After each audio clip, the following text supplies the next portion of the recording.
Welcome back to SWX Tonight. Mike Leach's Twitter account saying it all today. He tweeted this afternoon along with Bill and Dr. Floyd. I'm excited about being a part of the future of Washington State. Of course, we'll have more reaction from the Palouse on Leach's hiring at Washington State later in the show. But first, college basketball. We got a full court press of games tonight. Let's tip off our coverage with 4-0. The Gonzaga men, off to their best start in 3 years, hosting Notre Dame. First half, grand theft ball. Marquise Carter, he'll get the give to the freshman Gary Bell Jr. as Gonzaga storms out to the early 10-point lead. The Irish with 13 turnovers in the first half alone. Later in the first, it's Bell for three. 35-22 Gonzaga at the half. In the second now, Bulldogs in transition.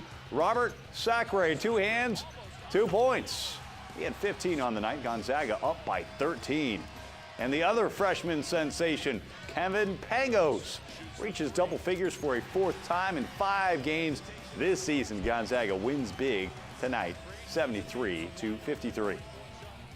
Time now to rewind to December 11th, 2010, when Gonzaga was on the road against that same Notre Dame team. It was the first time the two teams faced off. 23rd ranked Irish beating the Zags in South Bend 83-79, but of course Gonzaga got its payback tonight. All right, in men's basketball, continuing our coverage, Washington State trying to pull out of an early season slump, dropping all 3 of its games at the 76 Classic in Southern California. Cougs hosting Grambling State tonight at Freel. And in the first, Devontae Lacey with the steal, and he goes the distance. The dunk, and it's 27-14 at the half. In the second, Reggie Moore with one of his 7 assists, that one going to Brock Modem, 39-19. WSU in control. Marcus Capers for 3, finding Lacey in the corner for 3, and that makes it 44-26. And how about Moore, and Modem dials up that shot as WSU wins in a blowout at home, 69-37. More men's basketball.